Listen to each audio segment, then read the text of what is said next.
कि देखि चाहिँ नेपालमा रहेको एमसीसी को कुनै पनि कर्मचारी वा एमसीसी को पूर्व कर्मचारी वा अमेरिकनले नेपालमा जेसुकै अकर्मण्यता गरे पनि नेपालको कुनै पनि तहको अदालतमा र कुनै पनि न्यायाधिकरणमा पनि मुद्दा लाग्दैन भन्ने कुरो चाहिँ यसको धारा 6 को चाहिँ उपधारा 8 ले भनेको छ। तपाईको नेपालका अमेरिकन एजेन्टहरूले अमेरिकन एजेन्ट सरकारले इन्डियन एजेन्ट सरकारले त्यो भएको हुनाले संसदमाथि आक्रमण भनेको सार्वभौम सत्तामाथिको आक्रमण हो। यो आक्रमण चाहिँ सुरु भइसकेको छ। एकदम गलत कुरा हो। संरचनाहरू भौतिक रूपमा नै उपस्थित भएर भौतिक रूपमै त्यसलाई चाहिँ ध्वंस गर्ने कार्यक्रममा छौं। एक एमसीसी सँग सम्बद्ध कुनै पनि कर्मचारी हो भन्ने थाहा भयो भने पनि एमसीसी को समर्थक सांसद हो भन्ने थाहा भयो भने पनि अहिले त गाउँका मान्छेहरू सिंहदरबार आएका छन् सांसदको रूपमा। यिनीहरू फर्किएर आफ्नो गाउँ जाँदा पनि ठाउँको ठाउँ नेपाली जनताले चाहिँ तिनलाई भौतिक रूपमा चाहिँ कारबाही गर्नुपर्छ र व्यक्तिगत रूपमै प्रहार गर्न थाल्नुपर्छ। किनकि आफ्नै आमा विरुद्ध मातृभूमि विरुद्ध लाग्नेलाई हामीले चाहिँ जस्तोसुकै कारबाही गरे पनि त्यसले पुण्य प्राप्ति हुन्छ। एमसीसी पास नै हुँदैन। पास हुनु भनेको संसदमा केही मान्छे उठेर केही एजेन्टहरू उठेर तपाईको चाहिँ अमेरिकन तलब खाने मान्छेहरू सबै हामीलाई थाहा छ त। एमसीसी को यो सारमा पनि रूपमा पनि इन्डियाको समर्थन नेपालले लिएर अमेरिकनहरूका लागि सजिलो वातावरण बनाइदिनु पर्छ भन्ने कुरो चाहिँ एमसीसी कै शेड्युल नम्बर 5A ले भनेको छ कि आफ्नै संसदबाट पास गराएर अमेरिकाले सोझै खेल्ने गरिकनको चाहिँ योजना बनाइएको छ। जुन काम गर्न तपाईको चाहिँ युएस एडले सकेन, जुन काम गर्न वर्ल्ड ब्याङ्कले सकेन। धारा 3 लाई चाहिँ बुझेर नबुझे जस्तो गरिरहेका छन्। नेपाल त सक्ने नै हो। यसले आमा बेचेर अनि घिउ किनेर खानेहरूलाई आमा बेच्न दिनु हुँदैन भनेर भन्नेहरू चाहिँ घिउ खान मन छैन भनेर भन्नेहरू हुन् भन्ने अर्थ लगाउन प्रधानमन्त्रीले खोज्नुभयो। नेपाल आमा बेच्न खोज्दै हुनुहुन्छ, हामी पनि सन्तान हौं, हामी बेच्न दिँदैनौँ। त्यो भएको हुनाले यसको अर्थ के हो भने संसदबाट पास भएको सन्धि चाहिँ आफ्नो देशको घरेलु कानुनसँग बाजियो भने घरेलु कानुन निष्क्रिय हुने, सन्धिहरू चाहिँ लागू हुने भन्ने अन्तर्राष्ट्रिय मान्यता हो। त्यो मान्यतालाई टेकेर के गर्न आए भने यो एमसीसी का विरोधीहरू पनि नेपालमा त धेरै छन्। हामी त नेपाललाई तपाईको चाहिँ यसको कूटनीतिक चाहिँ सम्बन्ध खलबलाइदिने, परराष्ट्र सम्बन्धलाई बिगार्दिने, नेपालको सेनालाई विघटन गर्ने, इन्डियाको टाङमुनि नेपाललाई छिराउने, त्यो भनेको अमेरिकाको कन्ट्रोलमा राख्ने, अमेरिकी सैन्य अखाडा नेपालमा खडा गर्ने गरिकन आएको कुरा प्रष्टै बुझ्छौं। तत्कालीन अर्थमन्त्री युवराज खतिवडाले यसलाई संसदमा चाहिँ दर्ता गराउनु भयो। संसद सचिवालयमा उहाँले दर्ता गराउनु भएको जुन प्रस्ताव छ, यो प्रस्तावको पहिलो पेजको सबैभन्दा अन्तिम प्याराग्राफका अन्तिम 3वटा लाइन पढ्यो भने चाहिँ थाहा हुन्छ उहाँले के भन्नुभएको छ भने नेपालको संविधान बमोजिम यो संसदबाट पास गराउनु पर्ने होइन।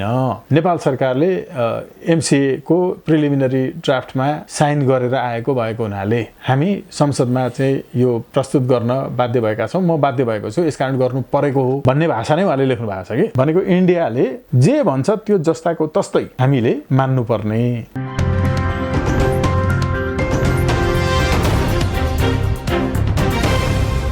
आदरणीय दर्शक महानुभाव नमस्कार। तपाईँ यति बेला हेर्दै हुनुहुन्छ न्युज फटाफट नेपाल र साथमा म रोशन घरती उपस्थित भएको छु। आज हामीसँग कुराकानी गर्नको लागि स्वतन्त्र राष्ट्रिय अभियानका संयोजक एवं अधिवक्ता स्वागत नेपाल हुनुहुन्छ। नमस्कार, स्वागत छ। नमस्कार रोशनजी। अहिले जसरी पछिल्लो समय एमसीसी को विषयले फेरि एकपटक नेपाली राजनीति तातेको छ, अब कसरी हेर्ने यसलाई? एमसीसी को यो सारमा पनि रूपमा पनि इन्डियाको समर्थन नेपालले लिएर अमेरिकनहरूका लागि सजिलो वातावरण बनाइदिनु पर्छ भन्ने कुरो चाहिँ एमसीसी कै शेड्युल नम्बर 5A ले भनेको छ कि त्यो भएको हुनाले हामीले सारमा पनि रूपमा पनि त्यसको अनुसूची 5 को क अनुसार नै बुझ्नुपर्छ। यो जम्मामा के हो भने हामी कहाँ तपाईको चाहिँ वर्ल्ड ब्याङ्क, तपाईको युएस एड ले जे गर्न खोजेको थियो नेपालको परराष्ट्र सम्बन्धलाई अहिलेसम्म अमेरिकन चाहिँ तपाईको थ्रुमा हेर्ने गरेको थ्रु इन्डियन आइज नेपालको चाहिँ डिप्लोमेसी र पोलिटिक्सलाई अमेरिकाले हेर्ने गरेकोमा अब सोझै इन्डियाको सहमतिमा नेपालका परियोजनाहरू प्रस्तुत गरेर आफ्नै संसदबाट पास गराएर अमेरिकाले सोझै खेल्ने गरिकनको चाहिँ योजना बनाइएको छ। जुन काम गर्न तपाईको चाहिँ युएस एडले सकेन, जुन काम गर्न वर्ल्ड ब्याङ्कले सकेन, जुन काम गर्न अरू धेरै आइएनजिओहरू नेपालमा चाहिँ पठाइएका थिए तिनले सकेनन् यस अर्थमा कि उनीहरूलाई नेपालको राजनीतिक क्षेत्रमा कूटनैतिक र सामरिक महत्त्वका विषयमा काम गर्ने म्यान्डेट थिएन। प्रकृतितः नै ती संस्थाहरूले त्यो क्षेत्रमा काम गर्न सक्दैन थिए, देखिएर, नदेखिकन तपाईँलाई पनि गरेकै हुन्। अब देखिएरै राजनीति कूटनीति र सामरिक महत्त्वका विषयमा अमेरिकनहरूले काम गर्ने गरिकनको कुनै एउटा चाहिँ योजना चाहियो। त्यो योजना नै तपाईको चाहिँ एमसीसी हो, मिलेनियम च्यालेन्ज कम्प्याक्ट हो। यो एमसीसी चाहिँ जुन छ यसको मुख्य कामै त्यही हो। त्यो भएको हुनाले यो अब धेरै सैद्धान्तिक कुराहरू हैन चाहिँ भन्ने भन्दा पनि जनताले सोझै बुझ्नुपर्ने केही कुराहरू छन्।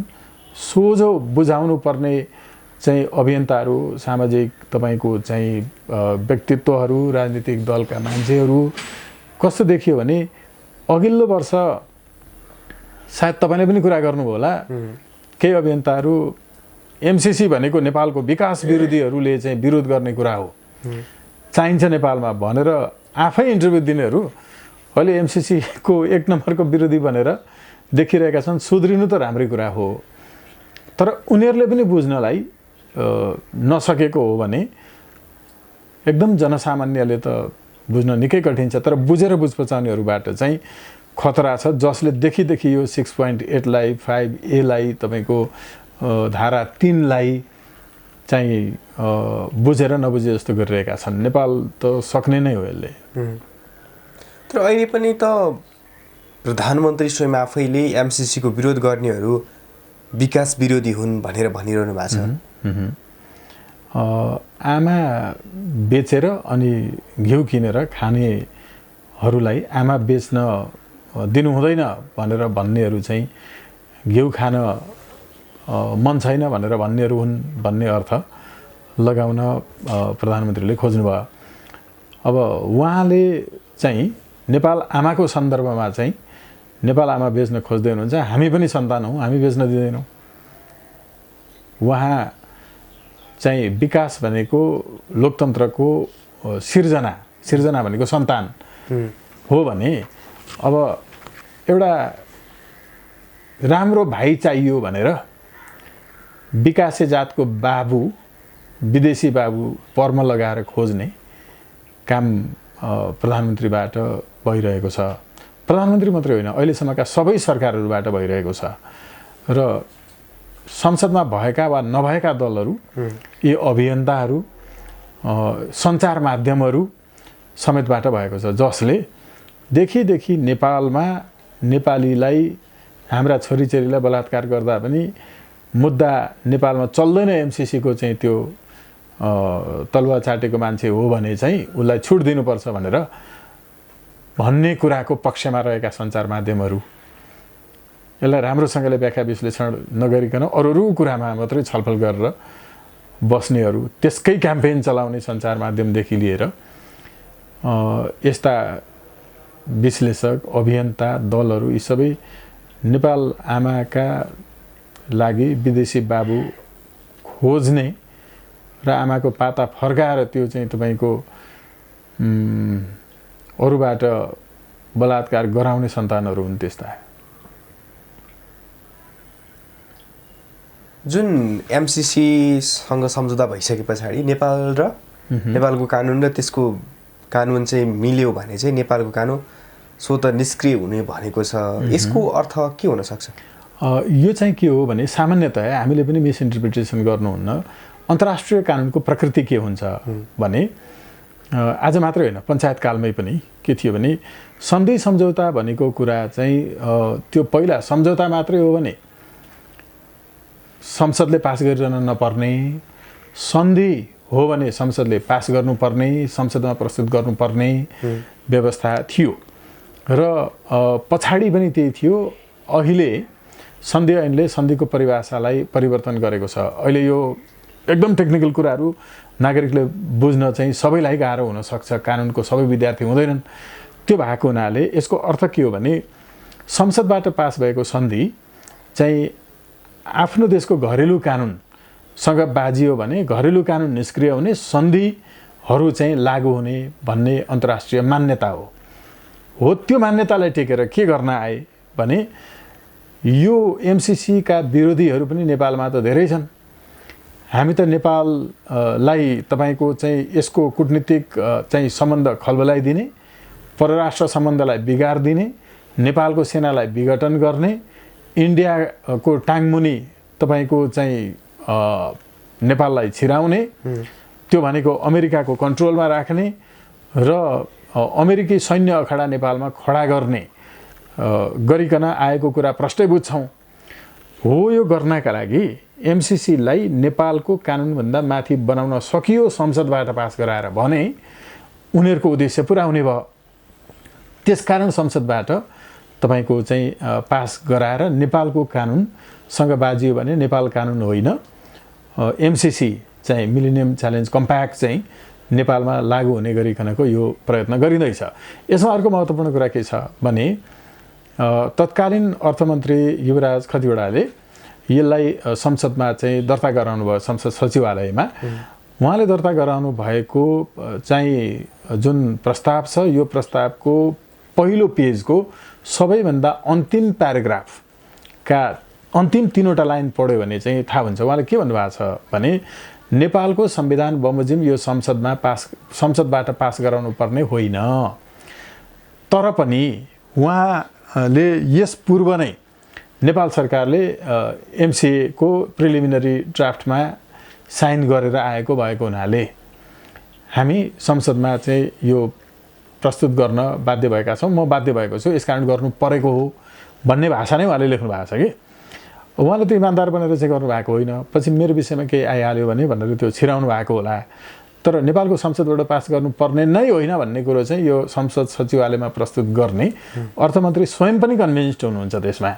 त्यो भएको हुनाले हामीले अहिले नेपाललाई तपाईको चाहिँ यो देखिकन अमेरिकी सैन्य अखडा बनाउनका लागि गरिँदैछ र यो फेरि हामीले मात्रै होइन, यो भनेको चाहिँ तपाईको अमेरिकी चाहिँ सुरक्षा परिषदको चाहिँ रिपोर्ट सन् 2017 को त्यसको पेज नम्बर 39 जोसुकैले हेर्न सक्छ अहिले वेबसाइटमा पनि हेर्यो भने पनि उनीहरूले त एमसिसी मार्फत विश्वभरि अमेरिकी सैन्य अखडा चाहिँ खडा गर्दै जाने चाहिँ लक्ष्य लिएका छौँ भन्ने कुरो नै लेखेको छ।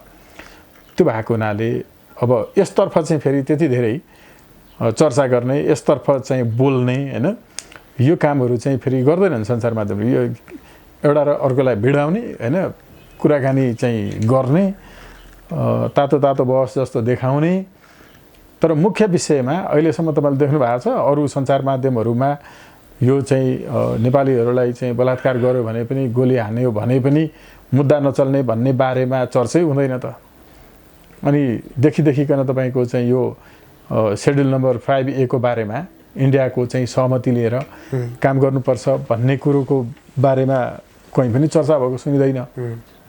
त्यसकारण ट्रान्समिसन लाइन गोरखपुरसम्म पुर्याइन्छ र त्यस कारणले गर्दा भारतको हामीले स्वीकृति लिनुपर्छ भनेर भनेको छ नि।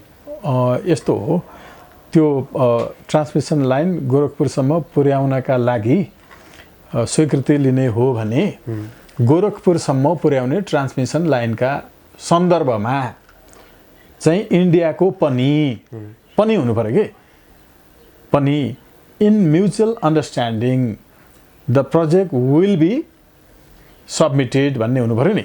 तर यहाँ चाहिँ के भनियो भने project detail will be submitted in consent of Indian government. त्यहाँ म्युचुअल अन्डरस्ट्यान्डिङ वा म्युचुअल कन्सेन्टमा भनिएको छैन। तर हाम्रो सवालमा चाहिँ इन्डियाको पनि सहमति लिन जरुरी छ भनिनु पर्ने थियो। त्यसो हो भने तर व्याख्या गर्नेहरूले के भनेका छन्, डाक्टर महतहरूले, डाक्टर वाग्लेहरूले लगायतले भने इन्डियाले यहाँबाट उत्पादित चाहिँ तपाईँको हाइड्रो इलेक्ट्रिसिटी चाहिँ उनीहरूले खरिद गर्ने हो। उनीहरूले खरिद गर्ने भएको हुनाले उनीहरूको मूल्यमा सहमति हुनु पर्यो। त्यस कारणले हामीले चाहिँ यो लेख्न बाध्य हुनु परेको हो भनेर बताएका हौँ भन्नुभएको छ उहाँले, अरू क्ल्यारिफाइड गर्नुभएको ठाउँमा पनि। अब त्यसो हो भने तपाईँ हामी किसानकै छोराहरू हौँ।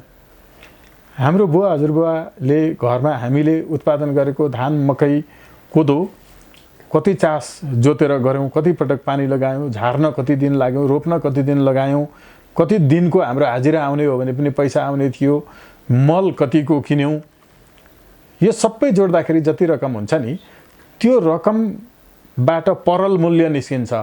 अनि परल मूल्यमा मेरो जम्मा यति लागत भयो, म प्रति मन धान यतिमा बेच्छु भनेर आफ्नो मूल्य कायम आफूले गर्न सकिँदैन। व्यापारीलाई सोध्न जानुपर्छ, धान उत्पादन गरिसकेपछि मेरो धान कतिमा किन्छौ भनेर। अब हो यस्तो चाहिँ परम्परागत तपाईँको कृषि बजार प्रणाली जुन छ, अरू चिजको उत्पादनमा त्यस्तो हुँदैन। तपाईँले साबुन उत्पादन गर्नुभयो भने, तपाईँले फुटबल उत्पादन गर्नुभयो भने, क्यामेरा उत्पादन गर्नुभयो भने त्यो क्यामेराको मूल्य आफू राख्नुहुन्छ, अरूलाई सोध्नुहुन्न। अब यवमृतले किसान जसरी तपाईँको चाहिँ उत्पादन आफूले गर्ने, सोध्नुपर्ने, बीजको चाहिँ तपाईँको धानलाई चाहिँ पिसाएर चामल बनाएर पिसानीको मात्रै खर्च त कति हुन्छ र? अलिअलि नै हुन्छ पिसेको मात्रै। अब त्यो धान कुटाउने मात्रै खर्च गरेर अनि डबलभन्दा बढी सञ्चय गरेर मूल्यमा बिक्री गर्ने व्यापारी जस्तै उत्पादन चाहिँ हामीले गर्ने, सबै थोक हाम्रोबाट हुने, अनि इन्डियालाई सोध्न जानुपर्ने अरे कति मूल्यमा किन्छौ भनेर, अनि उसको सहमतिमा हामीले चाहिँ बुझाउनु पर्ने अरे। यसै भन्नुभयो डाक्टर साहबहरूले। अब यस्तो मान्न सकिन्छ त? यसमा चाहिँ तपाईँको द्विपक्षीय सहमतिबाट भन्न सकिन्थ्यो होला। अब तपाईँले लेखा परीक्षणको सवालमा हेर्नुभयो भने नेपालको महालेखा परीक्षकले पनि यसमा चाहिँ तपाईँको सहभागिता जनाउन सक्नेछ। नेपालले पनि महालेखा परीक्षकले पनि परीक्षण गर्न सक्नेछ भन्ने भाषा प्रयोग भएको छ। तपाईँले रिपोर्टिङ पनि गर्न सक्नुहुनेछ भनेर भनियो भने के हुन्छ? तपाईँले इन्टरभ्यू पनि गर्न सक्नुहुनेछ भनेर भनियो भने के हुन्छ? त्यो त नहुने सम्भावना हो नि। जुन कुरा सार्वभौमिक रूपमा तपाईँले पाउनुहुन्छ, नेपालको संवैधानिक अङ्ग महालेखा परीक्षकले पनि गर्न पाउँछ। यता चाहिँ हामी कहाँ पनि लेख्ने, इन्डियनहरूको चाहिँ इन्डियनहरूसँग पनि छलफल गरेर पनि नभन्ने, इन्डियाको सहमति मात्रै होइन सम्मति। सहमति भनेको चाहिँ छलफल हुन्छ, वाद विवाद हुनसक्छ, एउटा तपाईँको समझदारी हुन्छ र अनि मानियो भने सहमति हुन्छ। तर सम्मति भनेको चाहिँ कुनै प्रश्नै नगरिकन सोझो स्वीकार गर्ने भनेको इन्डियाले जे भन्छ त्यो जस्ताको तस्तै हामीले मान्नुपर्ने। उसले गर्दा चाहिँ पनि भन्न नपर्ने, हाम्रो चाहिँ महालेखा परीक्षकले पनि भन्नुपर्ने। यहाँबाट देखिन्छ नि भाषा तपाईँको कसरी चाहिँ कम्पोज भएको छ भन्ने कुरा। भाषाको धेरै ठुलो महत्त्व हुन्छ। ग्रामेटिकल तपाईँको चाहिँ कम्पोजिसन होइन, ल्याङ्ग्वेजको त्यसको वैयाकरणिक संरचना भाषाको जे छ नि त्यसबाट त्यसको अर्थ निकालिन्छ। र कानुनको व्याख्या, यो त कानुनको रूपमा आउन खोज्दैछ नि त। त्यस कारण कानुनको व्याख्या कसरी कसरी हुन्छ, यसको खास अर्थ चाहिँ के हो भनेर यस्तो वैयाकरणिक र कानुन व्याख्याका सिद्धान्त अनुसार यो अहिलेको चाहिँ कम्प्याक्ट भनिएको जो सम्झौता छ हो, यो सम्झौताको चाहिँ व्याख्या कहीँ कतै भएको छैन। भाषाको सही अर्थ निकाल्ने गरिकन ल एकचोटि मीमांसा गरेर छलफल गरेर विमर्श गरेर चाहिँ प्रस्तुत गरौँ त जनताको बिचमा। हामी कहाँ त अहिले होइन, आजभन्दा अहिले 78 साल भनेपछि आजभन्दा 68 वर्ष अगाडि नै नेपालमा कानुनका वाक्यहरूको व्याख्या कसरी गर्ने र अर्थ कसरी निकाल्ने भन्ने बारेमा कानुन आएको थियो। कानुन व्याख्या सम्बन्धी ऐन 2010 सालमा आएको। त्यो 10 सालमा आएको कानुन बमोजिम कानुन व्याख्या सम्बन्धी ऐनले चाहिँ तपाईँको शब्दको चाहिँ शब्दार्थ भावार्थ लक्ष्यार्थ गुणार्थ भन्छ। यो शब्दार्थ भावार्थ लक्ष्यार्थ गुणार्थ पछि मात्रै यथार्थ निस्किन्छ अरे कि हो। त्यो यथार्थ चाहिँ के हो त यसको? त्यसमा स्थापित तपाईँको चाहिँ सिद्धान्तहरू छन्, मूल्य मान्यताहरू छन्। त्यो बमोजिम गर्नु हो भने त प्रष्ट भइहाल्छ नि, त्यतातर्फ कोही जाँदैन। तर यो यति खतरनाक छ कि देखि चाहिँ नेपालमा रहेको एमसिसीको कुनै पनि कर्मचारी वा एमसिसीको पूर्व कर्मचारी वा अमेरिकनले नेपालमा जेसुकै अकर्मण्यता गरे पनि नेपालको कुनै पनि तहको अदालतमा र कुनै पनि न्यायाधिकरणमा पनि मुद्दा लाग्दैन भन्ने कुरो चाहिँ यसको धारा 6 को चाहिँ उपधारा 8 ले भनेको छ। तर एमसिसी को कार्यालय खोल्नेदेखि लिएर कर्मचारी राख्नेदेखि लिएर सम्पूर्ण व्यवस्थापन त भइसकेछ नि।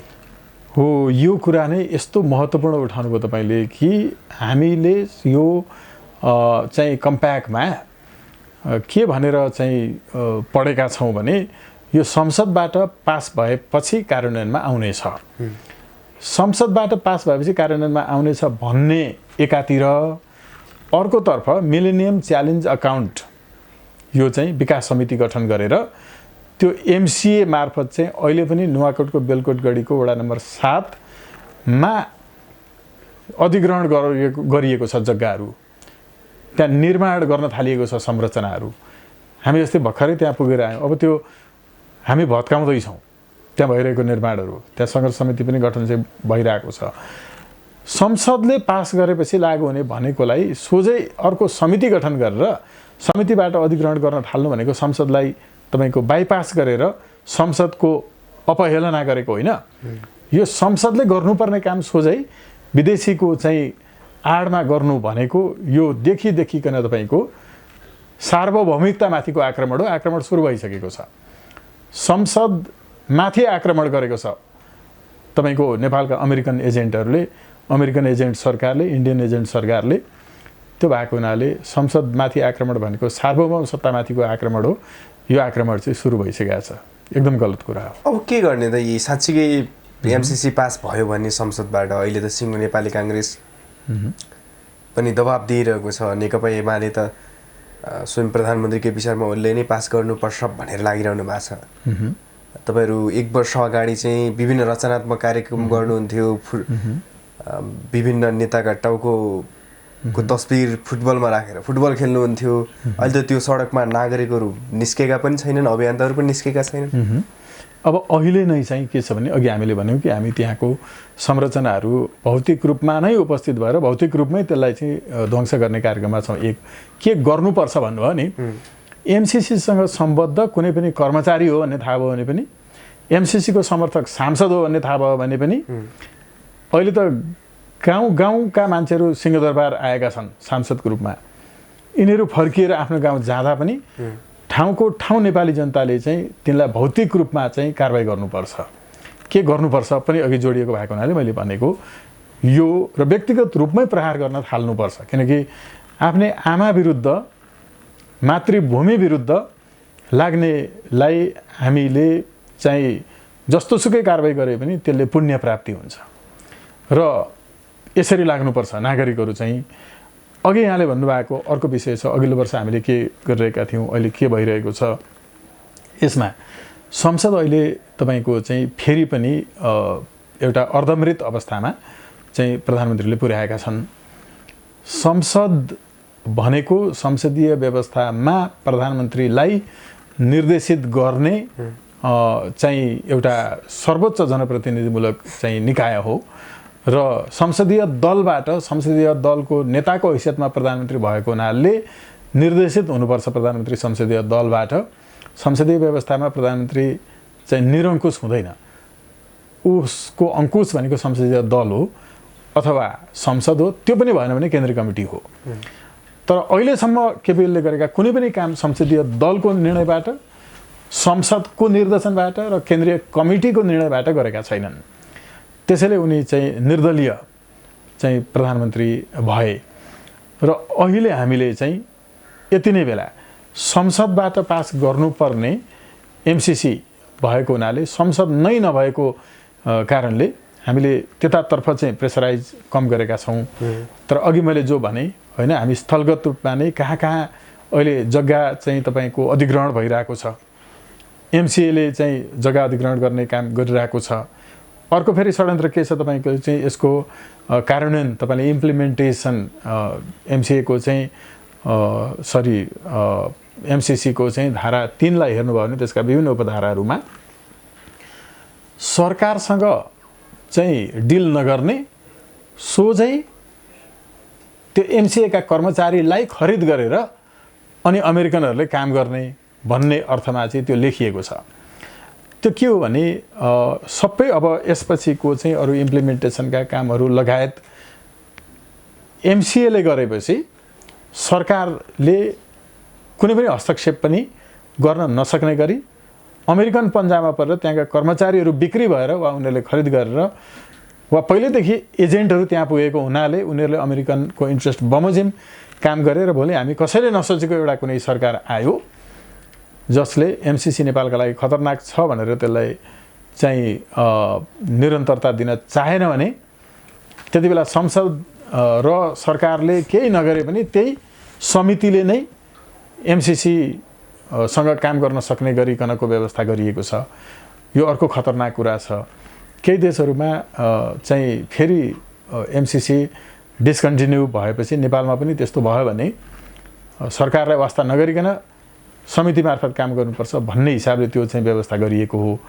यो पनि अर्को खतरनाक पक्ष छ र हामीले अहिले ध्यानाकर्षण हुनुपर्ने, हामी केन्द्रित हुनुपर्ने चाहिँ त्यतातर्फ छ। भनेको यो देशमा एमसिसी कुनै पनि हालतमा लागू हुनु हुँदैन, कुनै पनि हालतमा लागू हुँदैन। एमसिसी पास नै हुँदैन। पास हुनु भनेको संसदमा केही मान्छे उठेर, केही एजेन्टहरू उठेर तपाईँको चाहिँ अमेरिकन तलब खाने मान्छेहरू सबै हामीलाई थाहा छ त, जाजोल्यमान युवा नयाँ आशा गरिएका भनिएका सांसदहरू पनि विदेशी एजेन्ट हुन् भन्ने कुरो त देखियो त। त्यहाँदेखि लिएर त्यो त प्रमाणित रूपमै तपाईँको चाहिँ उनीहरूले नै सार्वजनिक गर्ने रिपोर्ट प्रधानमन्त्री स्वयं आफैले पुष्टि गरिदिनु भयो कि म नियमित रूपमा इन्डियन खुफिया तन्त्रको प्रमुखलाई चाहिँ आफ्नो कार्य प्रगति विवरण उसको नेपालको प्रमुख कर्मचारीको हैसियतमा बुझाउँछु। परराष्ट्र मन्त्रालयको चाहिँ प्रतिनिधि पनि नराइकन छलफल गरेर राति राति बोलाएर भन्ने त आफैले प्रमाणित गरिदिनु भयो। त्यसो भएको हुनाले यस्ता एजेन्टहरू संसदमा बसेर चाहिँ हात उठाएर पास भयो भनेको भरले पास हुँदैन। पास लोकल लेभलमा त्यो गाउँघरमा त्यहाँ जनताको बिचमा हुनुपर्छ र जनताले कुनै पनि बसेका कार्यालय पनि उडाउँछन्, भत्काउँछन् र एमसिसीसँग आबद्ध र समर्थक सांसदहरूलाई पनि तपाईँको चाहिँ छोड्दैनन्। भौतिक रूपमै उनीहरूलाई तपाईँको चाहिँ फेरि बोल्न नसक्ने बनाउँछन् एमसिसीको पक्षमा। यता छिमेकी भारतले त एमसिसीलाई समर्थन गर्ने भइहाल्यो, तर उता छिमेकी चाइनाले चाहिँ बिआरआई योजना नेपालमा भित्राउँदैछ। एमसिसी पास भयो भने चीनले हेर्ने नजर के होला, के परिवर्तन होला, आउने सहयोगहरू हाम्रो बन्द हुनेदेखि लिएर के हुन सक्छ? चीनले त नेपालका नेताहरूलाई जहिले पनि यिनीहरू अल्टिमेटली चाहिँ प्रो इन्डियन छन् भनेर नै हेरिरहेको छ। हामीले के बिर्सिनुहुन्न भने 2017 साल पुस 1 गते चाहिँ त्यति बेला चाहिँ तपाईँको बहुदलीय व्यवस्था अन्त्य गरेर एकदलीय चाहिँ पञ्चायत सुरु गर्दाखेरि पहिलोपटक शुभकामना दिने राष्ट्र चाहिँ चीन थियो।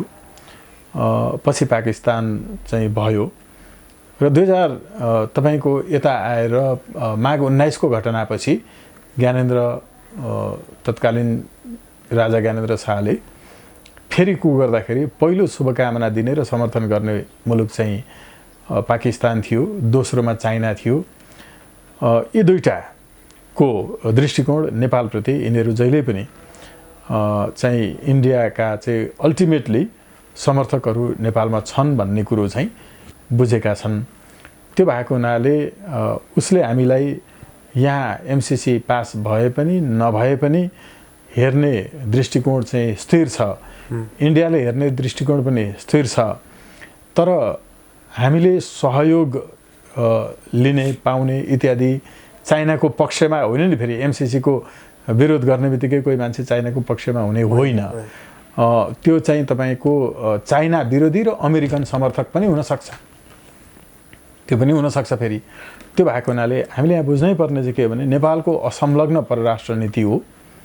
नेपालले कुनै पनि देशलाई समर्थन वा विरोध गर्दैन, गर्नु हुँदैन र हामी गर्ने छैनौँ। हाम्रो स्वतन्त्र, स्वाधीन र असंलग्न परराष्ट्र नीति अन्तर्गत चीनले नेपाललाई हेर्ने दृष्टिकोण चाहिँ सदा सर्वदा एउटै खालको रहिरहेको छ। त्यो भएको हुनाले इफ इन केस संसदबाट पास गराउन त यिनीहरूले सक्दैनन्, जनताको लेभलबाट पनि पास गराउन सक्दैनन्, तर षड्यन्त्रपूर्वक अर्को कुनै तरिकाले ल बजेटमा राखिसक्यौँ, पास भएको मान्छौँ किनकि बजेट संसदबाट पास भइसक्यो भनेर कुतर्क गरेर लिएर आएछन् भने पनि चीनले चाहिँ नेपाली जनतालाई हेर्ने दृष्टिकोण चाहिँ यस पूर्व जस्तै सहयोगी नै रहन्छ भन्नेमा म चाहिँ विश्वस्त छु।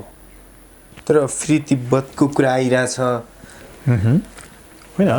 फ्री तिब्बत मुभमेन्ट चाहिँ नेपालमा नेपालको मधेससम्म पुगिसकेको छ। फ्री तिब्बत मुभमेन्टको चाहिँ लिडरहरूलाई नेपालको चाहिँ मधेसबाट प्रतिनिधित्व गर्ने केही चाहिँ सांसदहरूले इन्डियाका होटलहरूमा गएर भेटेको हामी सबैले देखेकै छौँ, सञ्चार माध्यममा पनि आएको छ। त्यो भएको हुनाले हामीले फ्री तिब्बत मुभमेन्टमा नेपालबाट कसैले चाहिँ सघाउँछ, एक चीन नीतिको विरुद्धमा कोही उभिन्छ भने त्यो देशलाई टुक्र्याउन प्रयत्न गर्ने कुनै पनि मान्छेलाई त्यो देशले आफ्नो मित्र शक्तिको रूपमा चाहिँ हेर्दैन, हामी पनि हेर्दैनौँ। भनेको नेपाललाई टुक्र्याउन प्रयत्न गर्ने कुनै पनि तपाईँको इन्टरनेसनल इलिमेन्टहरूलाई तपाईँ हामी नागरिकको तहबाट पनि नेपालको शत्रु राष्ट्रकै रूपमा हेर्छौँ र शत्रु चाहिँ समूहकै रूपमा हेर्छौँ। त्यसैले चाहिँ फ्री तिब्बत मुभमेन्टलाई पनि अहिले तपाईँको चाहिँ अमेरिकनहरूले फ्री तिब्बत मुभमेन्टको कारण नेपालमा चाहिँ बसेर चलाइरहेको भएको हुनाले यहाँ खतरा भयो, अमेरिका जान पाऊँ भन्ने बित्तिकै तुरुन्तै उसैले चाहिँ तपाईँको टिकट काटिदिने अवस्था छ, होइन र? त्यो भएको हुनाले उसले त चाहन्छ नेपालमा कि यो देखिकन होइन तपाईँको चाहिँ फ्री तिब्बत मुभमेन्ट चाहिँ चलाउन सकियोस्।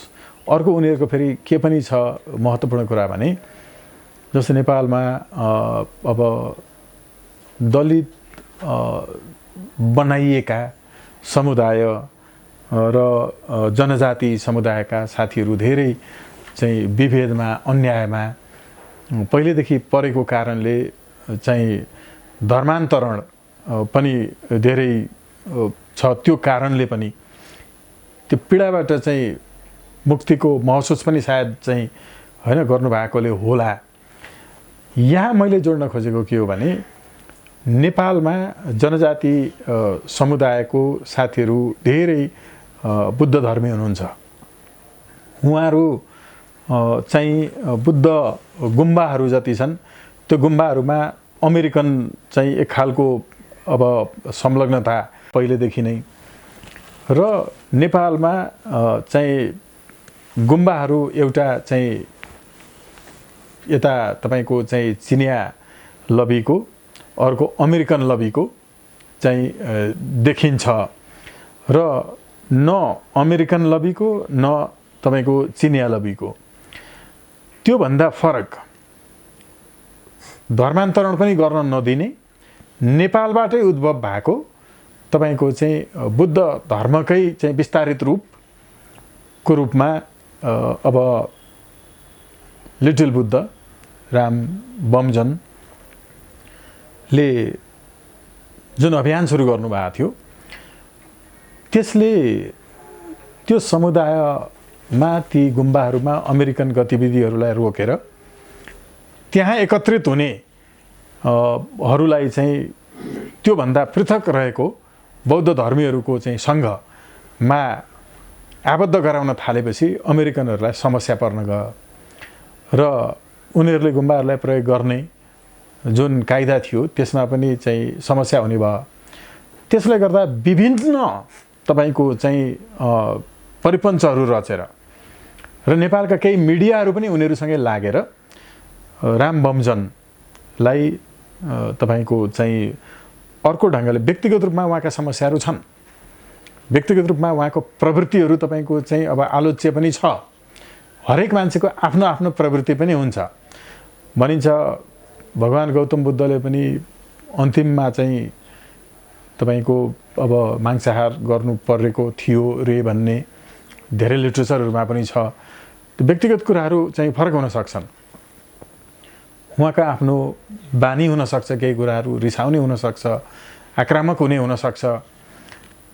उहाँको कमजोरीलाई प्रयोग गरेर अनि यो मूल अमेरिकन जुन इन्ट्रेस्ट पुरा गर्ने काम मिडियालाई पनि प्रयोग गरेर गरियो।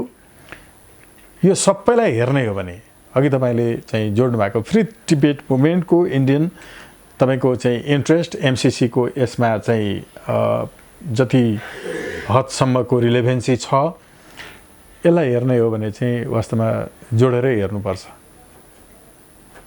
यी धेरै कुराहरू छन् यसमा, गम्भीर विषय हो यो। कि त नागरिकले साँच्चीकै एमसिसीको विरोध गर्नेलाई सपोर्ट गर्ला नि त? हो नि, एमसिसीको त नागरिक त पूर्ण रूपमा विरोधमा छन्। अहिले तपाईँ एकचोटि चाहिँ भक्स पप लिनुहोस् न सडकमा गएर कि तर यो कुरो देखाएर है खोइ हामी अमेरिकन दूतावासमै प्रवेश गरेर त्यहीँको अधिकारीहरूसँग कुरा गऱ्यौँ त। What does it mean? In line with 6.8 of MCC that all of the staffs of MCC will be immune from all of the jurisdiction of courts and the tribunals of Nepal.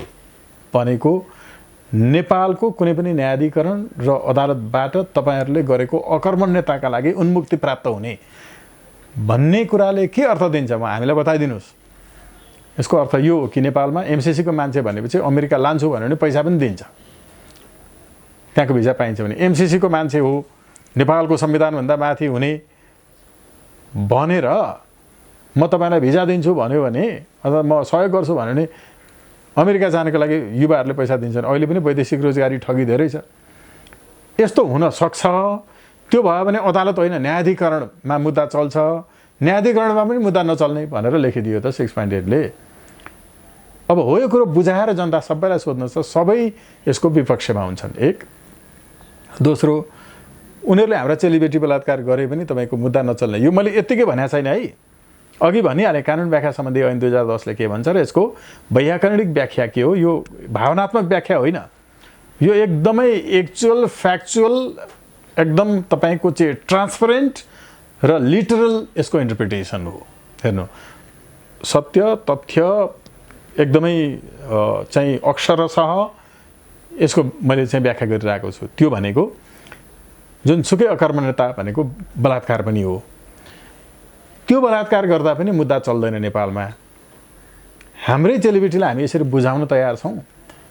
हरेक नागरिकलाई सोध्नुस् त MCC को विरुद्धमा छ।